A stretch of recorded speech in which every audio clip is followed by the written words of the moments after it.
जय हिंद दोस्तों, आपका अपने YouTube channel PSW arts point में स्वागत है। तो मैं आज लेके आया हूँ आपके लिए एक नई वीडियो, जिसमें आज हम जानेंगे कुछ इंपॉर्टेंट इंटरनेशनल ऑर्गेनाइजेशंस के बारे में। इसमें हम यूएन को कवर नहीं करेंगे और यूएन से रिलेटेड जो स्पेशल एजेंसियां हैं उनको इसमें कवर नहीं किया जाएगा, बल्कि जो अलग से हमारी कुछ 15 इंटरनेशनल ऑर्गेनाइजेशंस हैं जिनको हम जानेंगे आज, और उनके बारे में फुल डिटेल्स की कोशिश करेंगे। तो शुरू करते हैं। सबसे पहले जो इंपोर्टेंट इंटरनेशनल ऑर्गेनाइजेशन हमारे देखने मिलती है, एक है रेड क्रॉस।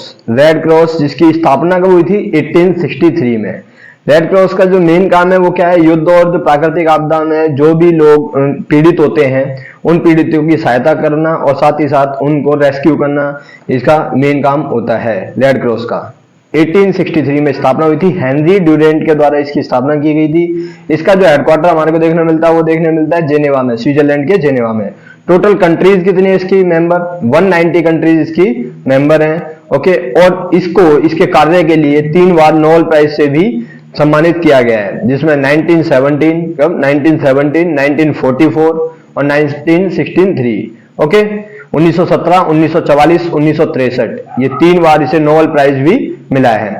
और इसके जो एक तरह से देखा जाए, वर्ल्ड रेड क्रॉस डे हम मनाते हैं, जो सेलिब्रेट करते हैं वो करते हैं 8 मई को, क्योंकि 8 मई को इसकी स्थापना हुई थी इसलिए। ओके, हेनरी ड्यूरेंट के सम्मान में 8 मई को वर्ल्ड रेड क्रॉस डे मनाया जाता है। इसके अलावा नंबर 2 दूसरे संगठन की बात करें तो वह है ASEAN. ASEAN, ASEAN, ASEAN. Okay, ASEAN का पूरा नाम क्या है? तो association of south east Asian Nations. Association of south east Asian Nations. इसकी स्थापना कब हुई थी? एस्टेब्लिशमेंट तो 1967 में इसको बैंकॉक डिक्लेरेशन पर साइन कर टोटल जो 5 कंट्रीज ने इसकी स्थापना करी थी, Indonesia, Malaysia, Philippines, Singapore, Thailand, ये इसके 5 संस्थापक देश माने जाते हैं। कौन कौन से? Indonesia, Malaysia, Philippines, Singapore, Thailand. Okay, इसके अलावा जो बाद में 5 देश जुड़े वो कौन कौन से थे? Vietnam, Myanmar, Laos, Cambodia. Vietnam, Laos, Cambodia, Myanmar, और एक जो हमारे देखने मिलता है वो है ब्रुनेई दारुसलाम। अभी टोटल 11 कंट्रीज है इसकी। ओके, जो लास्ट कंट्री जुड़ी है अभी 11वीं, वो जुड़ी है जो हम देखते हैं पूर्वी तिमोर। ओके, तिमोर लिस्ट जो कंट्री है वो जोड़ी गई है। इसका हेडक्वार्टर हमारे को देखने मिलता है, हेडक्वार्टर वो देखने मिलता है इंडोनेशिया के जकार्ता में। ओके, तो ये south east Asian nation countries जो हैं ये बहुत ज्यादा डेवलपिंग कंट्री है, आज के टाइम पे बहुत ज्यादा डेवलप कर रही है। इससे अगले की बात करें तो मैं वो यूरोपीय यूनियन। यूरोपीय यूनियन, EU, बहुत इंपॉर्टेंट ऑर्गेनाइजेशन है ये यूरोप के दृष्टिकोण से देखा जाए तो 3rd नंबर पे। तो 1 नवंबर 1992 को इसकी स्थापना की गई थी, 1 नवंबर 1992 को। ओके, मोस्ट्रिक्ट ट्रीटी पर साइन करे थे कंट्रीज ने, उसके बाद इसकी स्थापना की गई थी। सबसे पहले इसका जो हमारे को शुरुआत देखने मिलती है वो EEC का गठन हुआ था, यूरोपीय इकोनॉमिक कम्युनिटी। 1957 में 6 कंट्रीज ने साइन करे थे, France, Germany, France, Italy, Belgium, Luxembourg और नीदरलैंड। इन 6 कंट्रियों ने, France, Germany, Italy, Belgium, Luxembourg, Netherlands, इन्होंने जो है EEC का गठन किया था 1957 में। अगर हम बात करें तो इससे भी पहले इसकी शुरुआत होती है दूसरे विश्व युद्ध के बाद। जो पश्चिमी यूरोप के देश थे, जो वेस्टर्न यूरोप के, उनको अमेरिका के द्वारा हेल्प दी गई थी मार्शल योजना के तहत। तो उससे यूरोपीय आर्थिक सहयोग संगठन की स्थापना हुई थी 1948 में। फिर उसके बाद में देखते हैं आगे, धीरे धीरे 1957 में EEC का गठन हुआ, यूरोपीय परिषद 1949 में बना, और फिर पहला इलेक्शन हुआ इसके लिए प्रत्यक्ष चुनाव 1979 में, और बाद में इसका जो पूरी तरीके गठन हुआ 1992 में, जिसे हम यूरोपीय संघ कहते हैं। आज टोटल इसकी 28 कंट्री है। और जो हम देखते हैं इसमें ब्रेक्जिट कर गया है, ब्रेक्जिट मतलब ब्रिटेन एग्जिट कर गया, नहीं तो पहले 2 परमाणु संपन्न देश थे, ब्रिटेन और फ्रांस, और साथ ही साथ दोनों स्थायी सदस्य भी थे यूरोपीय संघ के, जो हमारे को देखने मिलते हैं संयुक्त राष्ट्र संघ में, जो वीटोधारी कंट्री है, जिनके पास वीटो पावर है, वो 2 कंट्री थी, अब अकेले फ्रांस बचा है। इसका भी हेडक्वार्टर हम देखते हैं तो बेल्जियम के ब्रुसेल्स में देखने को मिलता है। आसियान का जो है इंडोनेशिया जकार्ता में, ओके, जो हमारे को देखने मिलता है, और इसका यूरोपीय यूनियन का हेडक्वार्टर ब्रुसेल्स में है। ठीक है, ब्रुसेल्स जो बेल्जियम में उसकी कैपिटल है। उसके बाद 4th ऑर्गेनाइजेशन की बात करें हम इंटरनेशनल, तो ESA, यूरोपियन स्पेस एजेंसी जिसे कहें, यूरोपियन स्पेस एजेंसी। इसमें टोटल 22 कंट्रीज पार्टिसिपेंट है इसकी। ओके, हेडक्वार्टर कहां पे इसका? फ्रांस के पेरिस में। ओके, फ्रांस के पेरिस में इसका हमारे को हेडक्वार्टर देखने को मिलता है। एस्टेब्लिशमेंट कब हुई थी इसकी? तो 1975 में बनाया गया था। यूरोपियन स्पेस एजेंसी को, कब? 1975 में। इसका जो मेन वर्क है वो क्या है? यूरोपियन कंट्रीज के जो मिलकर, एक तो यूरोप के जो कंट्री है मिलकर जो स्पेस में रिसर्च करनी है, उससे रिलेटेड इसका मेन उद्देश्य है। पांचवें संगठन की बात करें तो वो है CIS, Commonwealth of independent state. 1991 में स्थापना हुई थी, 8 दिसंबर 1991 को। ओके, रूस, यूक्रेन, बेलारूस, तीन कंट्रीज थी जिन्होंने सोवियत संघ की समाप्ति की घोषणा करी थी। USSR की इन्होंने मिलकर बनाया था तीनों कंट्रीज ने। इसका हेडक्वार्टर हमारे को बेलारूस के मिन्स्क में देखने को मिलता है। ओके, बाद में टोटल जो 15 गणराज्य थे जब आजाद हुए थे, सोवियत संघ का विघटन हुआ, डिक्लाइन हुआ था सोवियत यूनियन का, उसके बाद 15 में 10 कंट्री जो है इसकी सदस्य बनी CIS की, कॉमनवेल्थ ऑफ इंडिपेंडेंट स्टेट की। छठे ऑर्गेनाइजेशन की बात करें तो वो है OPEC, OPEC। ओके, इसकी फुल फॉर्म क्या है? Organization of petroleum exporting countries. Okay, organization of petroleum exporting countries. इसकी स्टैब्लिशमेंट हुई थी इस ऑर्गेनाइजेशन की 1960 में, 1960 में। इसका हेडक्वार्टर हमारे को देखने को मिलता है बगदाद में, इराक के बगदाद में इसका हेडक्वार्टर देखने को मिलता है। और ये सारी की सारी एक तरह से जो भी तेल जहां सबसे ज्यादा होता है वो कंट्रीज हैं जो पेट्रोल का एक्सपोर्ट करती हैं। टोटल कंट्रीज जो इसमें है वो 14 कंट्रीज हैं पार्टिसिपेंट, जो देखने को मिलती है हमारे को 14 कंट्रियां। सातवें ऑर्गेनाइजेशन की बात करें तो वो है नाटो। नाटो 4 अप्रैल 1949 को इसकी स्थापना हुई थी, 4 अप्रैल 1949 में। ओके, टोटल कंट्री 29 है इसमें। नॉर्थ अटलांटिक ट्रीटी ऑर्गेनाइजेशन, ये एक सैन्य संगठन है। ये कब बनाया गया था? तो 1949 में बनाया गया था अमेरिका के द्वारा। क्यों? सोवियत संघ जो USSR था उससे मुकाबला करने के लिए 12 कंट्रियों ने मिलकर बनाया था इसकी। ओके, अभी 29 कंट्री है नाटो में।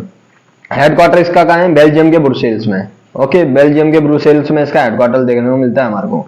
उसके बाद 8वें ऑर्गेनाइजेशन की बात करें 8 नंबर पे, तो अरब लीग, जो हमारे को अरब लीग देखने मिलता है अरब कंट्रीज का। इसकी स्थापना हुई थी 1945 में। ओके, अरब लीग की स्थापना कब हुई थी? 1945 में। ओके, हेडक्वार्टर हमारे को इसका मिस्र के काहिरा में देखने मिलता है, इजिप्ट में जो काहिरा है वहां पर इसका हेडक्वार्टर देखने मिलता है। टोटल कंट्रीज 22 है। इसके अंदर जो अरेबियन कंट्रीज जो हमारे को देखने मिलती है अरब लीग में वो शामिल है, 22 कंट्रीज।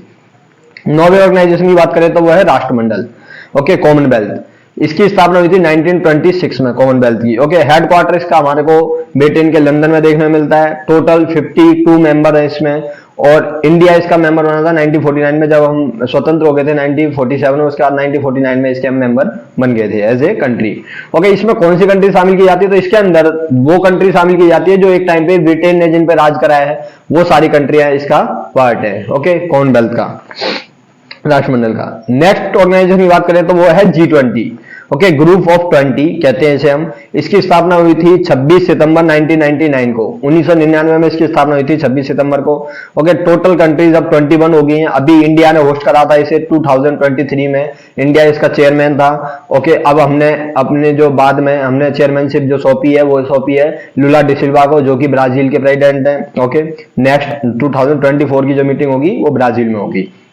G20 और 21 मतलब कि 21वां कौन बनाया? तो अफ्रीकन यूनियन इसका सदस्य बना है। इससे पहले 20 थे। अगले ऑर्गेनाइजेशन की बात करें 11वें नंबर पे, तो वो है SCO, Shanghai corporation organization. Shanghai corporation organization जो देखने मिलता है, टोटल 9 कंट्रीज देखने मिलती है हमारे को। ओके, इसमें इसका जो हेडक्वार्टर है हमारा वो हमारे को देखने को मिलता है इसका बीजिंग में। ओके, चीन के बीजिंग में इसका हेडक्वार्टर देखने को मिलता है। स्टैब्लिशमेंट जो इसकी हुई थी 15 जून 2001 में, 15 जून 2001 को इसकी स्थापना हुई थी। इसमें कौन कौन से देश हैं? भारत, चीन, रूस, पाकिस्तान, 4 तो ये है, भारत, चीन, रूस, पाकिस्तान। इसके अलावा Kazakhstan, Kyrgyzstan, Tajikistan, Uzbekistan, Kazakhstan, Kyrgyzstan, Tajikistan, Uzbekistan और ईरान। टोटल इसमें हमारे को 9 कंट्री देखने को मिलती है। ओके, जो 5 ने तान वाली, कजाकिस्तान, किर्गिस्तान है, तजाकिस्तान, उज्बेकिस्तान, पाकिस्तान, चीन, रशिया, इंडिया और Iran.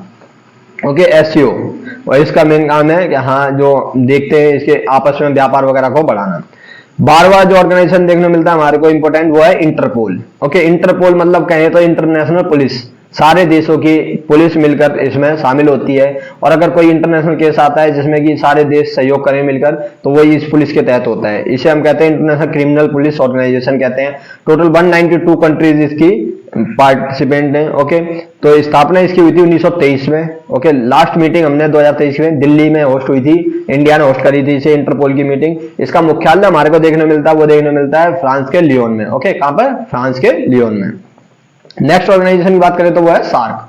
South Asian association regional corporation, जिसे हम दक्षिण के नाम से भी जानते हैं, दक्षिण एशिया के 8 देश शामिल है इसमें। भारत पाकिस्तान, ओके, भारत पाकिस्तान श्रीलंका, भारत पाकिस्तान श्रीलंका बांग्लादेश, 4 तो ये है, भारत पाकिस्तान श्रीलंका और बांग्लादेश।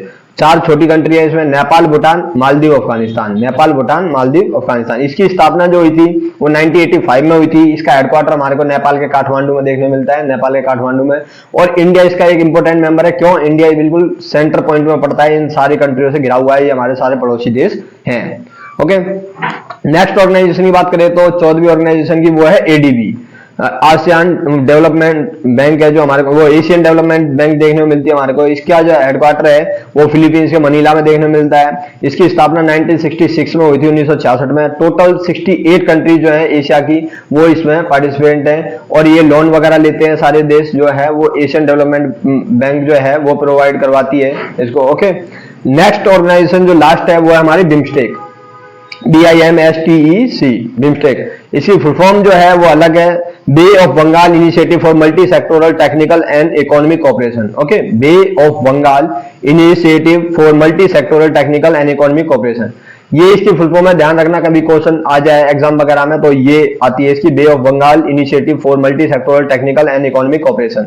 बट हम इसको कंट्रीज को भी याद कर सकते हैं इसके नाम से, जैसे बी से बांग्लादेश, आई से इंडिया, एम से म्यांमार, एस से श्रीलंका, टी से थाईलैंड, और इसमें एक भूटान भी शामिल है। तो टोटल ये कंट्रीज इसके अंदर है, बांग्लादेश, इंडिया, म्यांमार, श्रीलंका, बांग्लादेश, भूटान।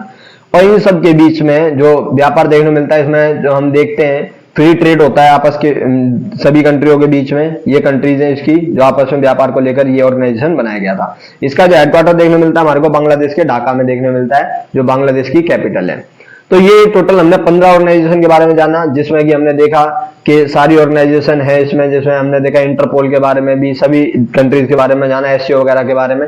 तो ये जानकारी थी आपको इंटरनेशनल ऑर्गेनाइजेशन से रिलेटेड। एक मैं वीडियो लेके आऊंगा आपके लिए, वो लाऊंगा यूएन से रिलेटेड, संयुक्त राष्ट्र संघ जो है उससे रिलेटेड एक फुल वीडियो लेके आऊंगा मैं। उसमें आपको पूरी डिटेल बताऊंगा, उसकी जो एजेंसीज वगैरह हैं उनके बारे में बताऊंगा, WHO, WTO वगैरह के बारे में। तो ये थी कुछ इंपोर्टेंट इंटरनेशनल ऑर्गेनाइजेशन से रिलेटेड डिटेल।